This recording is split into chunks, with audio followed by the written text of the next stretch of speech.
Hello friends, আসসালামু আলাইকুম। আমি নুসরাত জাহান ইচ্ছে। আজকে আমি তোমাদের শিখাবো how to use rank function অবলিক formula on Google Sheets Bangla.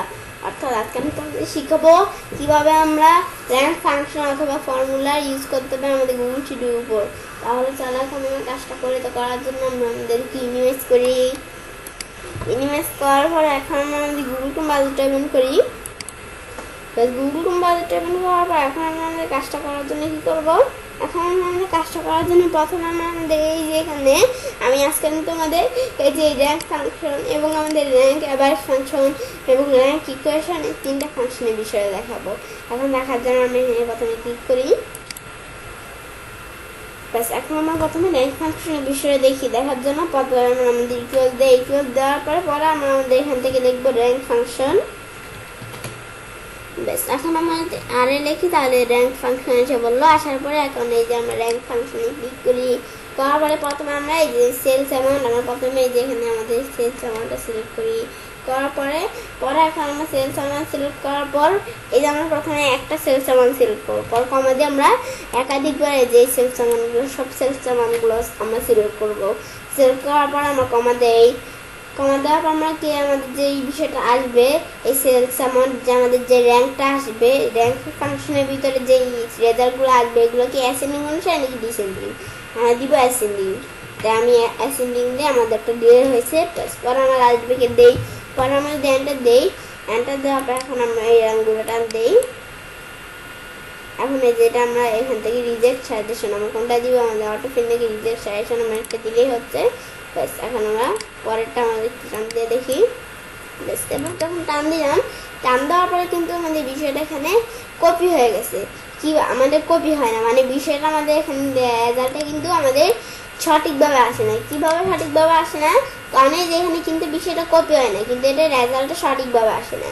কীভাবে, এই যে এখানে কিন্তু ফাংশন আছে কিন্তু এই যে রেজাল্টটা সঠিকভাবে আসে না কেন, কারণ হচ্ছে যে এই যে আমাদের যে এখানে এইটুকুর মধ্যে যে এই ফাংশন এই রেঞ্জটুকুর মধ্যে আমাদের কি দিতে হবে, ডলার চিহ্ন। এবং ডলার চিহ্ন দেওয়ার জন্য আমরা শিফট কি চাপ দিয়ে উপরে এই যে আমাদের আমাদের নিউমারিক এর মধ্যে 4 নামে যে নিউমারিক কিটা আছে এই নিউমারিক কিটা চাপ দিলেও যে বিষয়টা করবে সেম বিষয়টা আমরা চাইলে ফাংশনাল কি এর মধ্যে F4 নামে যে ফাংশনাল কিটা আছে এটা চাপ দেই। বেশ হয়ে গেল। বেশ এখন আমরা যখন বিষয়টা হওয়ার পরে এখন আমরা এখান থেকে কি করব, পরে আমরা এখানে আমরা এন্টার দেই।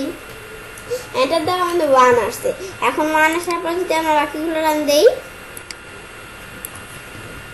বেশ বাকিগুলো রান দিলে কিন্তু বাকিগুলো এসে পড়লো। বেশ বাকিগুলো যখন আমরা আসার পরে এখন আমরা এখানে কিন্তু আমাদের রেজাল্টটা সঠিকভাবে আসছে। কিভাবে, আমরা বাইরে ক্লিক করি।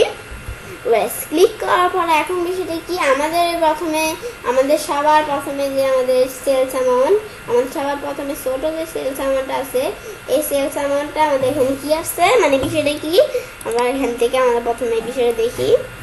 এখন আমাদের এখান থেকে আমাদের যে র্যাঙ্কগুলো আছে সেই র্যাঙ্কের মধ্যে কিন্তু আমাদের প্রথমে 1 আসছে।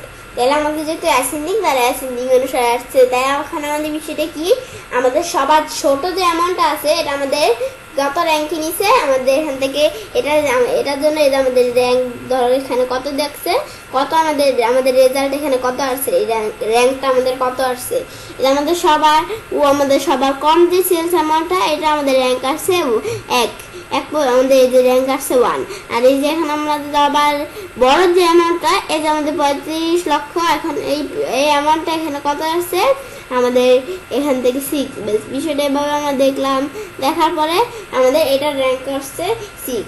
ব্যাস এখন আমরা কিন্তু আমাদের বিষয়টা যে দেখলাম, মানে আবার এই যে এখানে আসছে আমাদের এখানে কি আসছে, পরে আমাদের যেখানে যেই আমাদের 5,000 আমাদের যে 5 লক্ষ যেটা আছে এটা আমাদের এর র্যাঙ্ক হচ্ছে কত, মানে যে জসিম, এই যে এখানে যে আমার জসিম এই যে এমপ্লয় নেম দিয়ে আমাদের বেশি সুবিধা হবে। এই যে জসিম এর র্যাঙ্ক কত, এই যে আমাদের এখান থেকে 3। ব্যাস পরে আবার আমাদের পনিরের র্যাঙ্ক হচ্ছে 6, আর আমাদের হাসানের র্যাঙ্ক হচ্ছে এই যে আমাদের এখান থেকে 1। ব্যাস বিষয়টা আমরা দেখলাম। ব্যাস এভাবে বিষয়টা যখন আমরা দেখার পরে এখন আমরা বিষয়টা কি অনুসারে দেখলাম, অ্যাসেন্ডিং। এখন আমরা যদি ডিসেন্ডিং অনুসারে দেখতে চাই তাহলে আমরা এখানে প্রথমে ক্লিক করে আমরা 0 দিব, পরে আমরা এন্টার দেই। এন্টার দিলে এখন আমরা যদি টান দেই বাকিগুলা, ব্যাস এখন আমাদের এখান থেকে আমাদের আমাদের যে র্যাঙ্কের বিষয়টা, এই যে এখন আমরা আমাদের এই র্যাঙ্কের বিষয়টা দিলাম। এখন বিষয়টা কেমন কাজ করলো, এই যে এখন আমাদের যেখানে 30,000, আমাদের যেখানে 3,000 আছে, মানে আমাদের যে হাসানের র্যাঙ্কটা এখন আমাদের ডিসেন্ডিং অনুসারে আসছে। এখন আমাদের সবচেয়ে ছোট যে সেলস অ্যামাউন্টটা আছে, মানে হাসানের যে সবচেয়ে ছোট সেলস অ্যামাউন্টটা আছে, মানে হাসানের র্যাঙ্ক কত হচ্ছে, আমাদের হাসানের র্যাঙ্ক এখন 5 আমাদের যে এখান থেকে 5 আসছে হাসানের র্যাঙ্ক। আর আমাদের জসিমের র্যাঙ্ক হচ্ছে আমাদের কত, আমাদের 4। আর আমাদের এখন আসছে কত, পনির র্যাঙ্ক আমাদের আসছে এখন 1, মানে আমাদের এখানে 1। বাস বিষয়টা আমরা এভাবে দেখলাম, দেখার পরে এখন আমরা কী করবো, বেশ এখন যখন এভাবে বিষয়টা আমরা দেখলাম, দেখার পর আমাদের পরের আমাদের এই র্যাঙ্ককে আমাদের এখন এই বিষয়টা দেখার পর এখন এই সেম বিষয়টা আমরা চাইলে আরেকভাবে করতে পারি। ব্যাস এখন আমাদের র্যাঙ্ক এই ফাংশনের বিষয় যেভাবে এখন আমরা দেখলাম, দেখার পর এখন এই র্যাঙ্ক ফাংশনের বিষয়টা যে আমরা সেমভাবে আরেকভাবে করতে পারি। কীভাবে, যেমন ডাটা ম্যাথ থেকে এই শর্ট শিট থেকে এই যে আমরা চাইলে যে এ থেকে জেড, এই যে আবার আমাদের জেড থেকে, মানে আমাদের অ্যাসেন্ডিং হচ্ছে আমাদের জেড থেকে, আমাদের এ থেকে জেড, আর ডিসেন্ডিং হচ্ছে জেড থেকে। এই যে এখান থেকে আমরা বিষয়টা করতে পারি। ব্যাস বিষয়টা আমরা দেখলাম, দেখার পরে আমরা এখন আমরা যে আমাদের এখান থেকে আমরা যদি করি এই যে ডিসেন্ডিং দিই, কোনো পার্থক্য নাই, মানে আমাদের এখানে আমাদের যে বিষয়টা আমরা করব সেম বিষয়টা এই যে এদিকেও আমরা করতে পারি। ব্যাস এবার আমরা বিষয়টা দেখলাম, দেখার পরে এখন আমরা আমাদের র্যাঙ্ক অ্যাভারেজের বিষয়টা দেখার জন্য আমি এখানে ক্লিক করি। ব্যাস এখন আমরা আমাদের র্যাঙ্কের বিষয়টা দেখলাম, দেখার পর এখন আমরা অ্যাভারেজ র্যাঙ্কে বলছি দেখি। এখন আমরা দেখার জন্য এখন আমরা কী করব, এখন আমরা আমাদের যদি এই বিষয়টা দেখতে চাই, দেখার জন্য আমরা আমাদের প্রথমে ইকুয়াল দেই। ইকুয়াল দেওয়ার পর আমরা এখান থেকে আমরা লিখবো র্যাঙ্ক দেখলে র্যাঙ্ক অ্যাভারেজ নাকি ইকুয়েশন, আমরা অ্যাভারেজ, তাই আমাদের র্যাঙ্ক অ্যাভারেজ এখানে ক্লিক করার পরে এখন যখন আমরা বিষয় দিলাম, এখন আমরা যখন বিষয়টা এখানে ক্লিক করলাম, করার পরে এখন আমরা কী করব, এখন আমরা আমাদের প্রথমে সেমভাবে সেলস অ্যামাউন্ট কমা এই পুরোটা পরে আমাদের যেটা দিলাম। ব্যাস এই যে আমাদের এখান থেকে কি দিলাম, আমাদের যেখানে লক চিহ্ন দিলাম, দেওয়ার পরে আবার আমাদের অ্যাসেন্ডিং নাকি ডিসেন্ডিং ব্র্যাকেট এন্টার, বেশ সেম বিষয় হয়ে গেল। এখন আমরা আমাদের এখানে 5 আর এখানে 5.5, তাহলে কীভাবে এখানে হইলো 5.5, আমাদের এখানে 5, তাহলে এখানেও 5 আসার কথা। এখন আমাদের বিষয়টা দেখি কেমনে 5.5 আসলো। এখন আমাদের এখান থেকে সে কী করছে, 11 সাথে আমাদের সে 11 2 দিয়ে ভাগ করছে, তার আমরা করি দেখি আমাদের কী হয়েছে। এখন আমরা ইকুয়াল দেওয়ার পরে এখন আমরা 11 আমরা যদি ভাগ করি 2 দিয়ে, এখন আমরা ভাগ চিহ্ন দেওয়ার জন্য আমাদের এই যে নাম্বার ব্লকের পাশে যে ইকুয়াল আমাদের অবলিক যে চিহ্নটা আছে এটা দিয়ে আমরা ভাগ করবো। ব্যাস আমরা এটা দিলাম 2, ব্যাস এটা ক্লিক করে আমরা এন্টার দিই, ব্যাস 5.5 আসছে।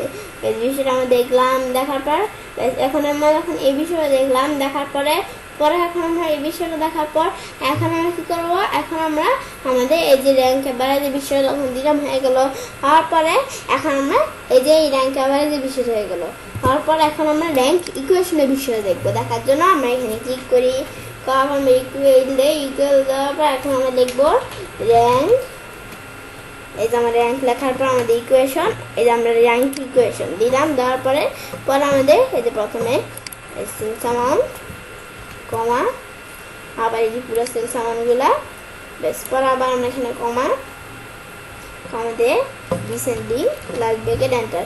এর আগে আমাদের কী করতে হবে বলছে, এই যে এখানে আমাদের F4 কি চাপ দিয়ে পরে এন্টার দিয়ে পরে আমরা এটা টিক মার দিই, বেশ আসা পড়লো। বেশ বিষয়গুলো আমরা যখন দিলাম বিষয়গুলো কিন্তু আসা পড়লো, আসার পরে এখন আমরা এখান থেকে কী করবো, এখন পরে আমরা এখানে যখন বিষয়টা আসলো, আসার পর এখন আমরা আমাদের এখান থেকে আমাদের এই যে এখানে র্যাঙ্ক, এই র্যাঙ্কটা আর এই র্যাঙ্কটা, এটা আমাদের র্যাঙ্ক, এই যে আমাদের হাসানের এই র্যাঙ্ক আর এই যে হাসানের এই যে ইকুয়েশন র্যাঙ্ক, এই যে আমাদের র্যাঙ্ক ইকুয়েশন, এই দুইটা কিন্তু সেম, কিন্তু র্যাঙ্ক অ্যাভারেজ কিন্তু পার্থক্য। কীভাবে, এখন আমরা যদি এখানে পার্থক্য না চাই তাহলে আমরা কী করবো, এখন আমাদের যদি পার্থক্য না চাই, এভাবে যদি আমরা চাই যে এভাবে যেন কোনোটা সাথে কোনোটা পার্থক্য না হয়, সব মিল হচ্ছে, এই জন্য আমরা এই যেখানে এই যে 30,000 পরিবর্তে এই যে আমাদের 32,000 দিয়ে দিলাম। দেখি এই যে আমরা এখন আমাদের একটা জিলি হয়েছে, যে আমাদের সুন্দরভাবে বিষয়টা আমরা দিলাম তখন কিন্তু বিষয়টা হয়ে গেল। এটা এখন কিন্তু কোনোটার সাথে কোনোটা পার্থক্য নেই, সব মিল। এই যে আমাদের এখানে আমাদের র্যাঙ্ক এবং আমাদের র্যাঙ্ক ইকুয়েশনের ভিতরে যে রেজাল্ট, সেম রেজাল্টে কিন্তু আমাদের এই যে র্যাঙ্ক আবার এই যে 6 6 6 এই যে 3 জায়গায় 6 আছে, এই 3 জায়গায় 2, পরে এই 3 জায়গায় 5, মানে সব জায়গায় আমাদের সেম, মানে আমাদের কোনো জায়গায় এখন আর আমাদের আলাদা নাই। ব্যাস বিষয়টা আমরা দেখলাম। ব্যাস এখন এই যে এবার বিষয়টা কাজ করে। ব্যাস এবার আমি তাহলে কাজটা করতে পারি। এবার আমরা খুব সহজেই র্যাঙ্ক ফাংশন অথবা ফর্মুলা ইউজ করতে পারি আমাদের গুগল শিটের উপর। ফ্রেন্ডস, আমার আজকের এই ভিডিওটি যদি তোমাদের ভালো লেগে থাকে তাহলে আমার চ্যানেলটি সাবস্ক্রাইব, লাইক, কমেন্ট এবং সবার সাথে শেয়ার করবে।